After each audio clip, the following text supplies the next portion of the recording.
Welcome to episode 338 of the Working Fans Podcast. Please hit that subscribe button, hit that notification bell so you know when we go live. Check us out over at patreon.com/Working Fans Podcast. And I got to say, check out last week's episode. It was our trip to Outcast Wrestling Revolution, Lucky Legends.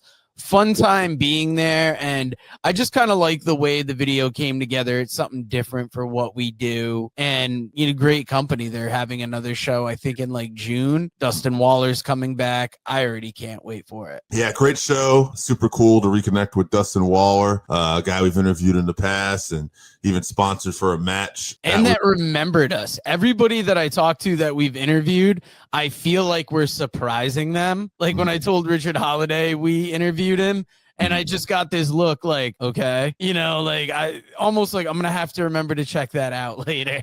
Yeah. But it was nice to have Dustin Waller like actually remember it. And he remembered details like I forgot. Right. Yeah. Obviously, I think sponsoring him was one of the bigger things. I think that meant something to him in his career, just talking to him, because he said we were the first people to sponsor him that, he didn't know. And I think that's what meant something to him. And then literally he said a few weeks later, he saw the logo on the GCW map because we had bought that advertisement right around that same time. So it just happened that we were happy to connect with Dustin Waller, which kind of makes me think we're on the right track, but or maybe we got to get back to that. But of course, we're going to need It's funny. I look back at that and I wonder, like, was it too much too early? Like, was it a waste? Because we were paying for these sponsorships that we knew it was going to be like a one-time thing. And even then, I think it was like slightly above what we were comfortable with. And now it's like hearing something like that, it makes it kind of worth it when, for the most part, it feels like, well, we tried that. It didn't work. Let's go on to the next thing. Yeah.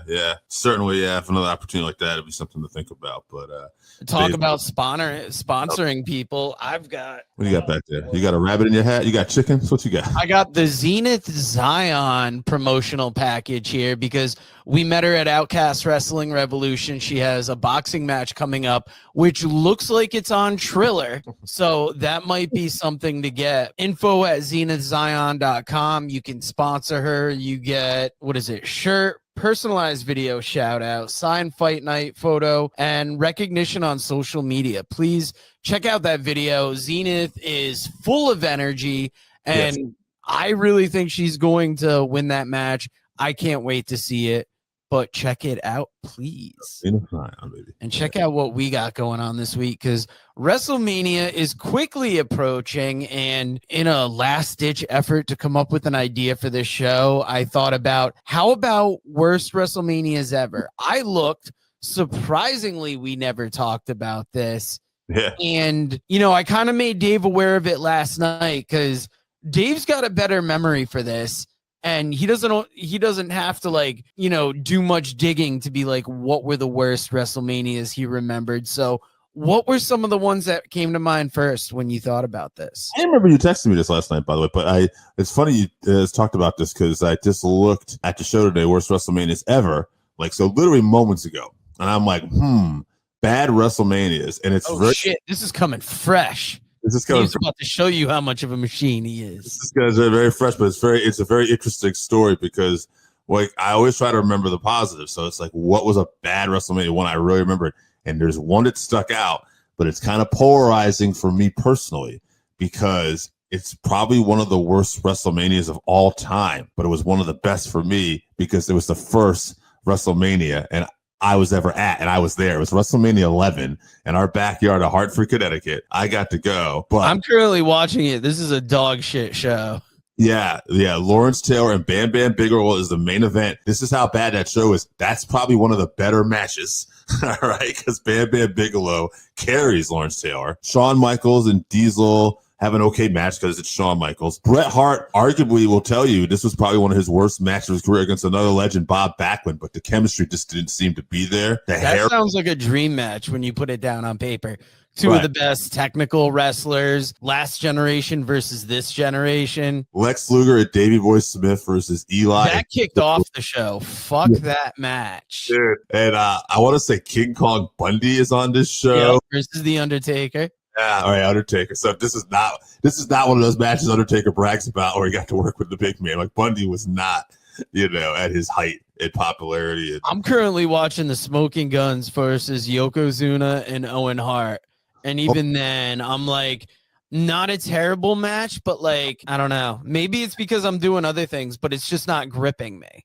That is Yokozuna coming back to some of my memory. He was a mystery partner for Owen Hart, and they won the tag titles there. I liked Owen Hart and Yokozuna as a team, but again, this was just not a great WrestleMania. It sucks more that it's in Connecticut, too. It's almost like we dropped the ball on our home court. It's crazy to see a WrestleMania look like an average Monday Night Raw at that time. I think that's where it made the difference, where it went to those bigger arenas and it got more ostentatious in its display. You got to remember now, Hulk Hogan and Randy Savage were already on WCW around this time. They came in 94, Savage at the end of 94, I believe. And, Flair's over in WCW, obviously. So there's a lot of talent. 95, WrestleMania 11, April. So in September, Monday Nitro is going to debut. So I wouldn't even say WCW is at its peak popularity yet, because the NWO isn't until like 96. So you think this is WWE being complacent in a way, or like complacent, just not being big time? Not being big, starting to go downward.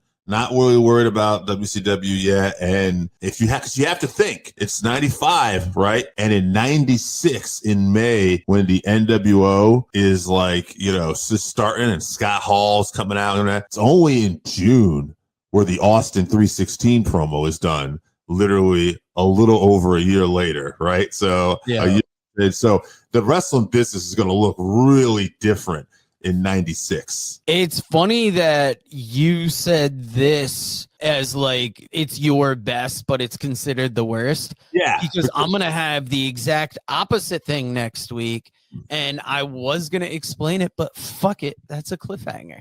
I was looking for other worst WrestleManias. The first one that came to mind for me was that WrestleMania Dallas that we watched together, because that was another one that was early on. I believe it was 2016, and it was fun that we were all getting together. I don't know if we had gotten together for the Royal Rumble before that, and then we were doing WrestleMania as well, but this is the first one where like the show actually was tiring people out.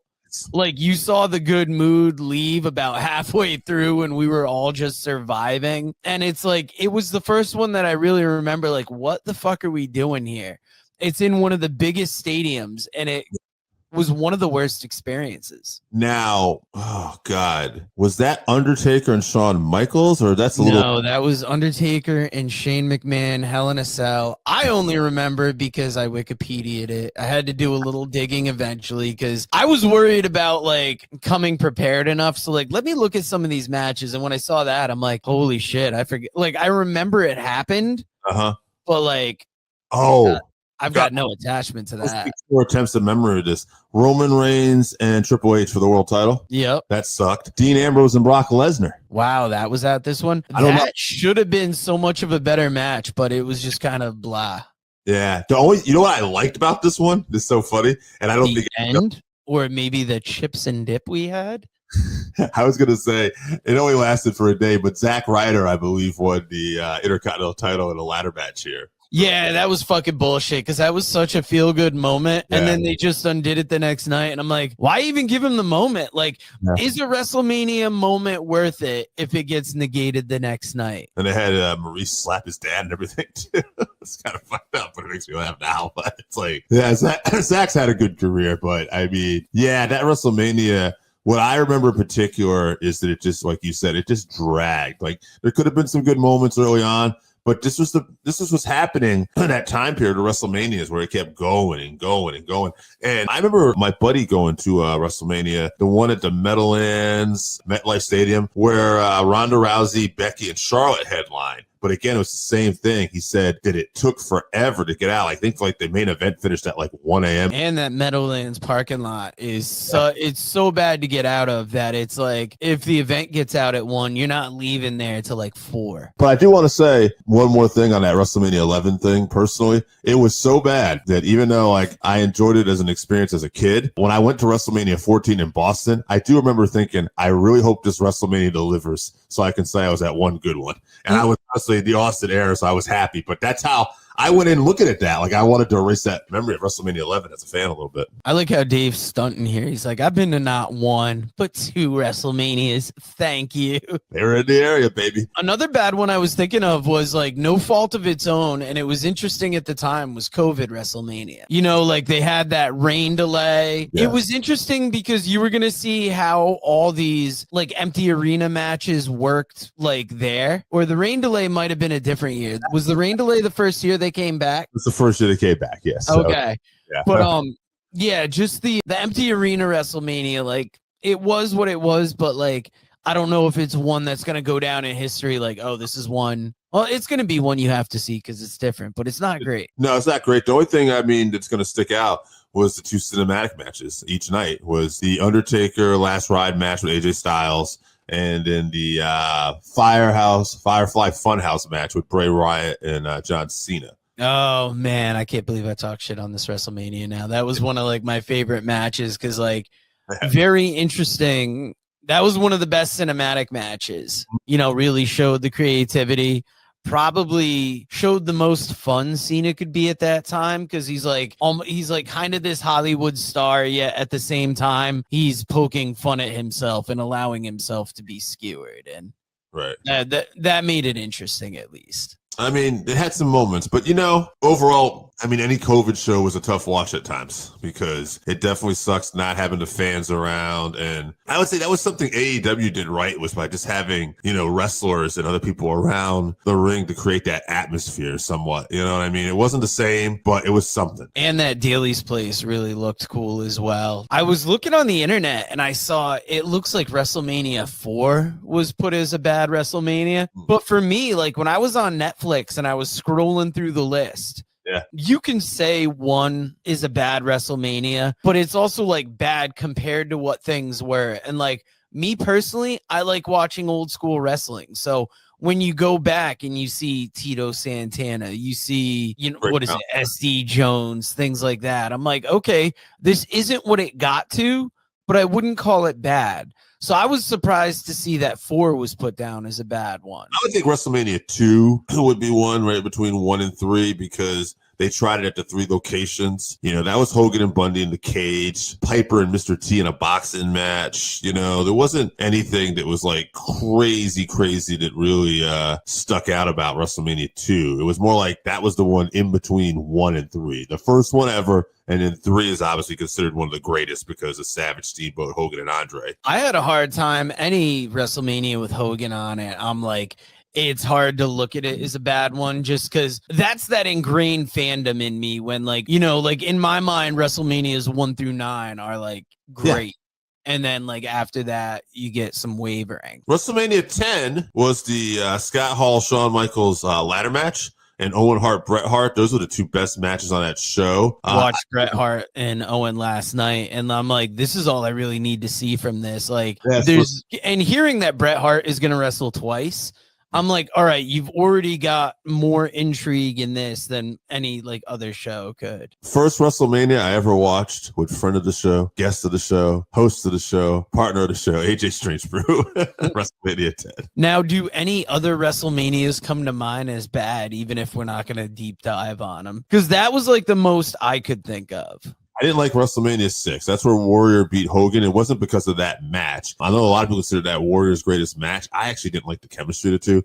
But overall, I just thought it was a show that kind of dragged. Same with 7, kind of dragged. But I didn't hate it. But you know what's funny? When you talk about those old school matches, old school WrestleManias like 1 through 9, though, it's like they're still very memorable. It's like when you get past like almost like WrestleMania 20, like, you know, the Benoit, Triple H, Shawn Michaels main event where Benoit and Guerrero are hugging at the end of it. Like once you get past that one, I have to start thinking hard about WrestleManias 21 to the last few years. You know? Yeah, there's got to be some duds in there. Like there was a lot of time I took away from it.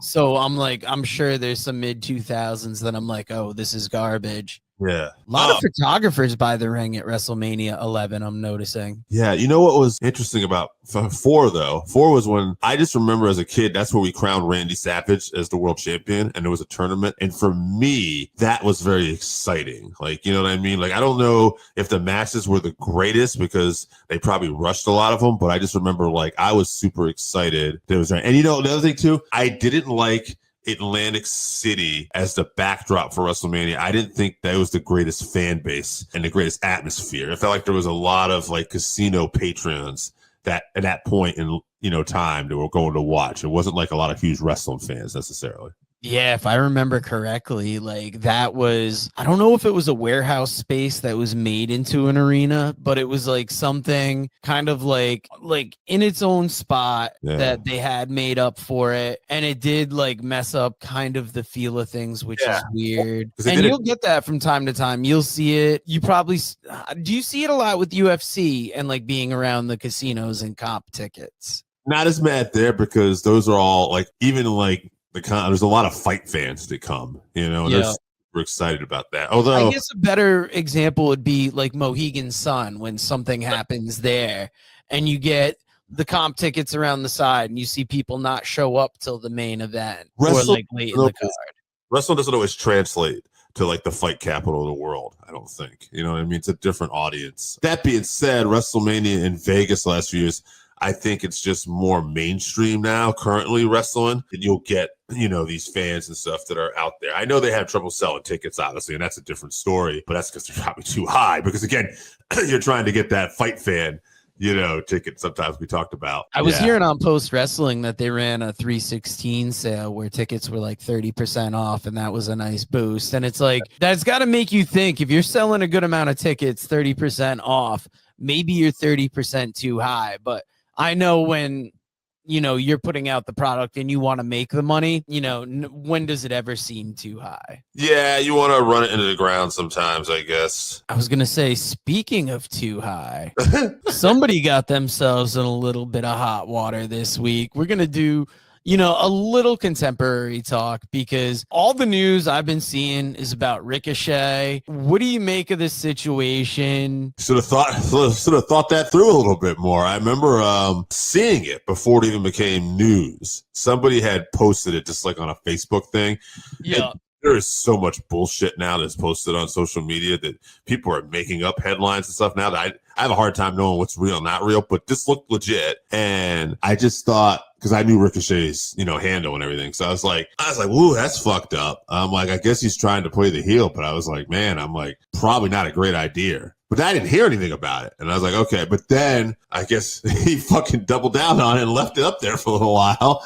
And sure enough, you know, it became a problem. And yeah, just not well thought out. I don't know if it was Wrestling Observer, but they talked about it, you know, like, if you like WWE or you like AEW, sometimes you want to say, well, one company does this better, and one of this company's all good, and this company's all good. And it's like, really, it's just they're different companies that do different things, you know, better. And one of the things is it's great about AEW is typically most people would say is you get more freedom, you know, but if you get more freedom, it's like, this is a classic example of like, you know, you're screwing it up, you know, don't do like this, you know, because now you're putting a spotlight on just the negativity here, and it's not a great look only for you, it's a bad look for your company that, you know, you're trying to get over, that's, you know, trying to compete in that, you know, that space of market. So yeah, just use your head, and you know, because it's crazy. Like on the one hand, it seems like such a small comment, but like it's pretty heavy, especially given the disease. And like I'm hearing rumors like he might get fired over it, which to me seems like an overreaction. It seems like one of those things that when you make a joke on social media, especially when it's typed out and people can't read into like meaning, that it's going to go one of two ways. It's either going to work for you or it's not.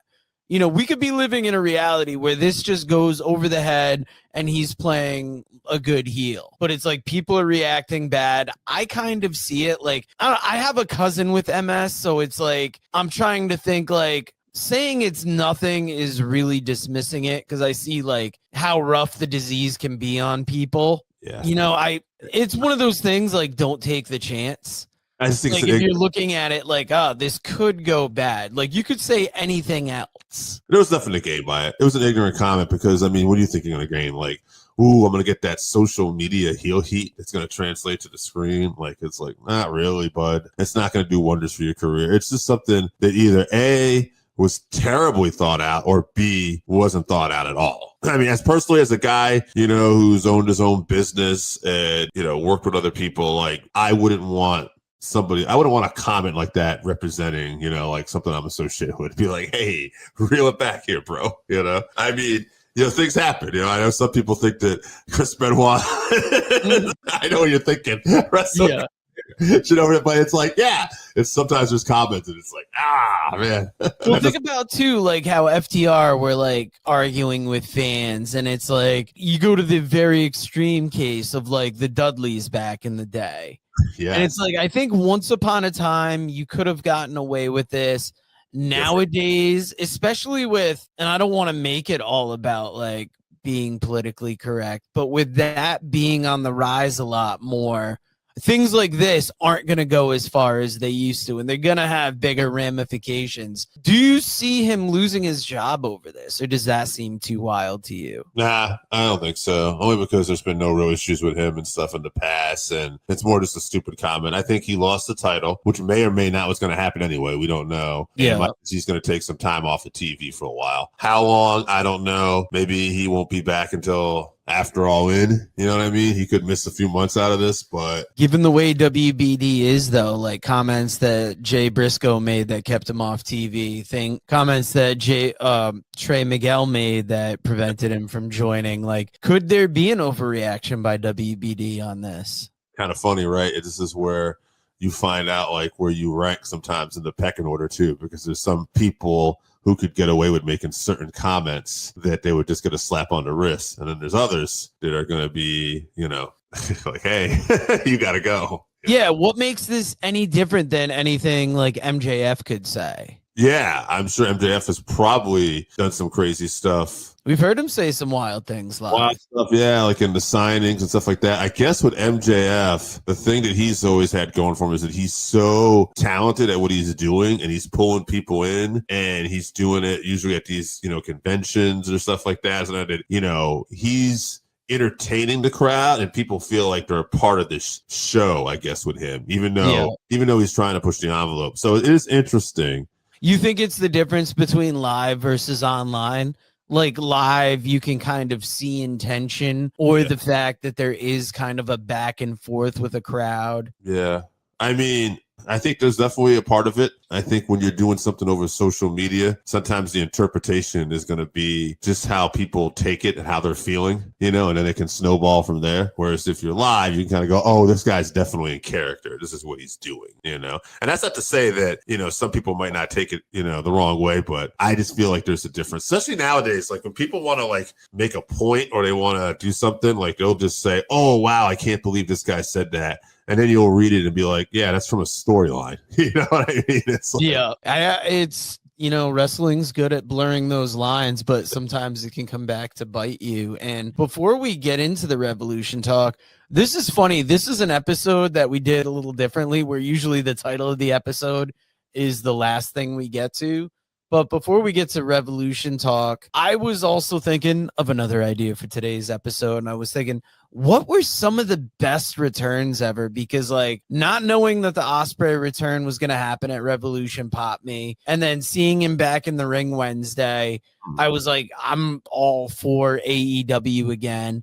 And then I'm like, sometimes that's what happens with a good return. And like, I kind of put Bryan Danielson in the graphic because that was another return I don't think we ever expected to see again. Right. And it's been great seeing him back in the ring. So like, what are some of the returns in wrestling that you thought just blew the door off and you're like, I can't believe this is happening? The first one I ever really remembered was actually, to go back almost to our earlier conversation, but at the time as a kid, was the Ultimate Warrior at WrestleMania 8, because the Warrior was at his peak popularity for a little while. You know, he won the retirement match Savage, and then I don't know if it was the SummerSlam match where he walked out. He held Vince up for money. And he had been gone for a while, and I was like, oh man, we're never going to see that guy again. And then he just popped up at the end of WrestleMania 8. So I thought that was cool. The music, everything, the character at that time was super exciting. Yeah, the Bryan Danielson one in AEW was good. Edge at the Royal Rumble a couple years ago, when again, that was one we thought he was never coming back because of his, neck injury and stuff. And he came back. Gosh, another one that comes to mind would be Bryan Danielson when he first came back to WWE, even too, after the neck injury too. That was a good one. So he's had great returns on a couple occasions, actually. When AEW was early on, that Christian return was kind of wild. Yeah, Christian. CM Punk.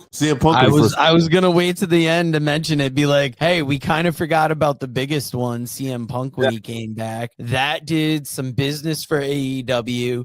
And then it was even wilder when he returned to WWE. Yeah. Featured in this year's 2K26 video game, by the way. I mean, it's one that's probably going to get lost because it's been more about the story and everything like that. But Cody Rhodes returning to WWE as the American Nightmare, with his music and everything unchanged from the independent and AEW, and coming in, like, that was a crazy return. Damn, I didn't even think of Cody on this. AJ Lee, that was a big one, especially because Punk made it seem like it wasn't going to happen for so long that we just kind of believed, like, okay, it's not going to be that way. Right. I mean, we were talking about WrestleManias earlier. There was that one where the Hardy Boys came back after they had competed at Ring of Honor that weekend, and Supercard. There was the line. Oh, yeah. I was down in Florida for that. That was wild, the response. They were making a lot of their independent things, too. They had, Supercard of Honor. Then they had, like, WrestleMania, like, events that they still were at. Yeah. One that probably wouldn't get talked about a ton, but it's interesting, is that AJ Styles in WWE this past year before he retired returned to TNA, just to, like, talk about TNA being on the map and help really, put over Leon Slater. But that's one, like, I never would have saw coming, was AJ coming back to TNA at that time. Yeah, that was huge as well. This wasn't a comeback because he had never been that, but a return when Sting first showed up in WWE at that Survivor Series, like Sting in WWE, Sting in AEW when he came back. Yeah, that was kind of a return, because I don't know if we thought we'd see him wrestle again. He had wrestled since WCW, but making that return to, like, the mainstream. It's a shame it didn't go better in WWE. Yes. Damn, would that be among the worst WrestleManias? Because Sting, was that the WrestleMania San Francisco? Yes. So that wasn't bad, because that had the Seth Rollins cash in. That's still one of the most widely played moments. Also, Seth was the victim of one of the great RKOs of all time, going for the curb stomp and getting thrown up. Yep, that's what I was saying. Yeah. Like the video from that. Ooh, I think we got a segment next week about, like, worst WrestleMania storylines or matches. It's funny, I just want to take a second to talk about WWE 2K26, because it's been out, like, I think like a week now, regular release. I've had it a couple weeks pre-release. I'm seeing a lot of people complaining about the game. I had a guy last night at work ask me if it's worth picking up because he was going to grab it. And I'm like, I love it. Once I was able to get in and link my 2K account, I had an issue because my 2K account, my PlayStation was linked to an old 2K account, wouldn't let me get into the game. So I spent the first few hours trying to figure that out. Once I got in, I love it. A lot of people are mad that you don't get all the characters right away, that there's like a battle or a season pass system where you got to play up this battle pass to, like, unlock characters. And to me, it's fun because you're discovering more of the game, but I recommend it. It might not be for everyone, but it is not terrible. And what was especially, what was especially not terrible was AEW Revolution. This is one that, going into it, I'm like, I know it's going to be good. I don't know if I'm going to pick it up. I bought it at the last minute. I was not disappointed. Dave, have you been able to watch the whole show? I've seen everything except for the main event right now.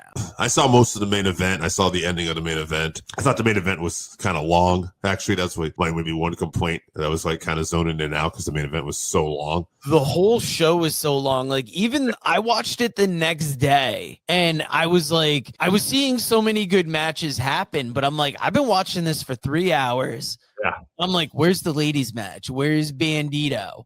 And I kept remembering more matches as the show went on. So they deliver for money, but it's like, it's almost like when you have too much ice cream and you're like, fuck, I should have like eased up. And that's what this show felt like. It felt like too much ice cream, but it was great. FTR versus the Bucks was one of my favorite matches. Yep. It lived up to everything I expected. Adam Copeland and Christian Cage showed up like right after that too. And they kind of teased, that to me, we found out on Dynamite that they got Adam Copeland and Christian Cage against FTR at AEW Dynasty coming up. But to me, the big tease here is we're looking at a 3-way possibly, for like a TLC style, like ladder match, like with the Hardys and the Dunleavys, but with the Bucks and FTR, here comes Edge and Christian Cage. And I thought that's exciting. And what's funny is that was the first match on the show, but on the main show. But that's because the pre-show match, again, AEW's been doing this, tipped into the main show, which was a battle royal where Ricochet, who we talked to, ended up losing the national title to Jack Perry. Whole reason that I ended up watching this the next day, because like I was watching it I had it on my phone on the way home from work. I was, hooked on this battle royal that it was ending with it. Then when I saw it was running into the main show, I'm like, oh shit. And then I saw the result. I saw FTR and Young Bucks were starting. I'm like, I want to settle in and watch this. And then by the time I had fallen so far behind, I was just trying to keep up with shorts that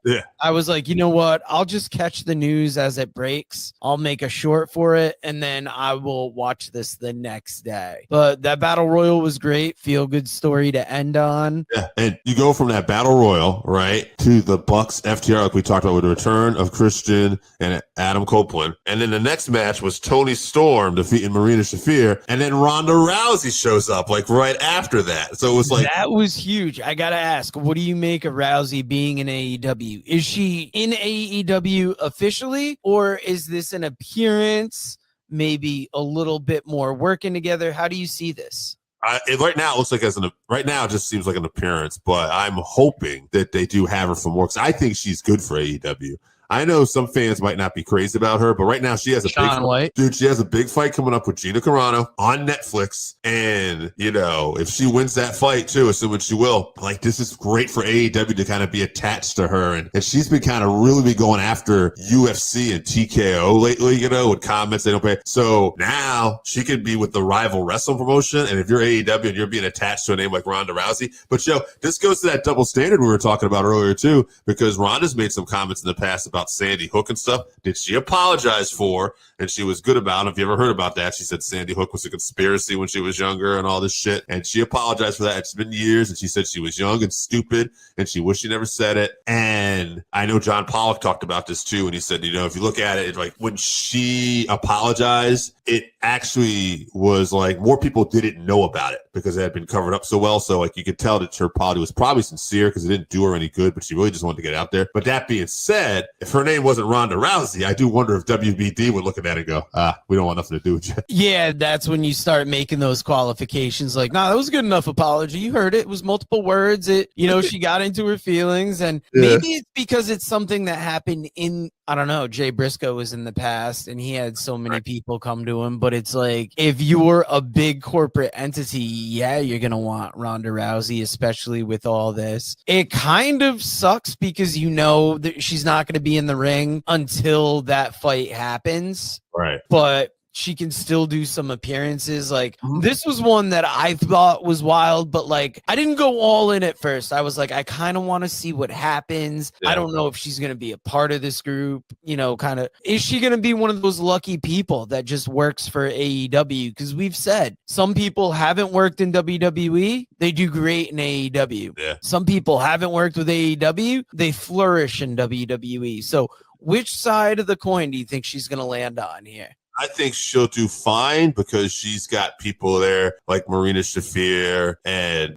John Moxley, who's, and Roderick Strong and all those people are actually kind of like fans of MMA and jiu-jitsu and stuff like that. So I think there's enough people around her in AEW that would work with her. And I think she's going to she'll be one of those few people that have a similar type thing in WWE and AEW because she's Ronda Rousey, because that, I do see what you're saying. Like in WWE, everything was very structured for her. So that's great. And it's like, well, AEW is not really like that. But I bet it will be for Ronda. You know what I mean? I bet they'll do what Ronda needs and wants, and they'll be happy just to have her on board. I mean, I think perfect world, man, if you could get a match with her booked like close to the fight, like coming off the heels of that fight, and if she got a win or something like that, then, oh man, you know, like that would make some headlines. And if she won like the AEW women's title like the next day, or even the tag titles with Shafir, it'd be like, that would be crazy. Like, I don't know what they have. I don't know what they could do, but I think Ronda Rousey is arguably potentially the biggest story to come out of the pay-per-view that was huge. If she loses that fight, does it hurt her in AEW at all, do you think?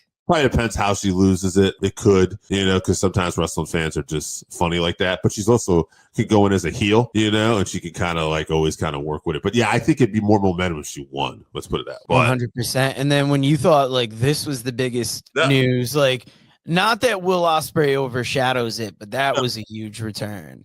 But who saw, you know, Moxley then beats Takeshita in a great match afterwards to celebrate. And then we see, you know, the video of Will Ospreay, you know, and a lot of people talked about, to me, it almost reminded me of like Wolverine trapped in like the thing, and he's healing. Yeah. But yeah, Will Ospreay comes back, and man, it's kind of crazy to think this guy's coming back from like double neck fusion surgery so fast. And it's kind of dangerous and it's a little scary, but it's also kind of cool just to see this crazy athlete in the wrestling business do all this stuff. So, and again, it just added to this night. And to me, it was like the rest of this show was really good.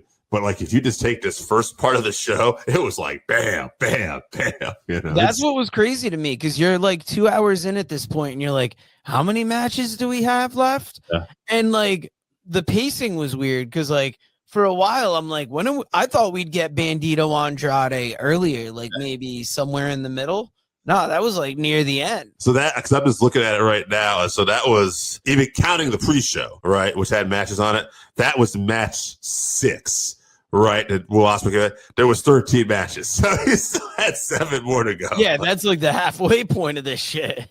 Yeah, it's crazy, man. It's crazy. And well, we had a women's tag team championship change. Megan Bayne and Lena Cross afterwards won the tag titles. Swerve Strickland and Brody King. But then we got another return where Kenny Omega came back at the end of that to help Swerve. He hadn't been gone for too long, but again, that was he's good.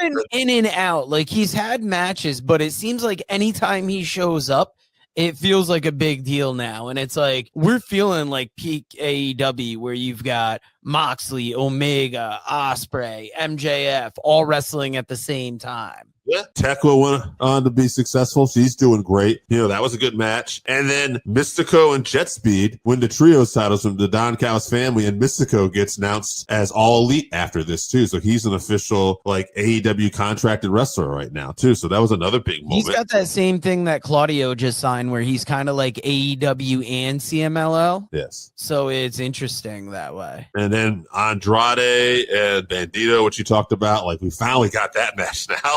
You know, and Andrade continues the momentum. I don't think there was a return or anything in that one. I'm trying to remember because it was so much stuff. That's the funny thing. So much happened on this card. You really have to remember, be like, did anything big happen here? Could I have possibly missed something? Darby Allin, Roderick Strong, Orange Cassidy defeated the Dogs. And then finally, MJF defeated Hangman Page.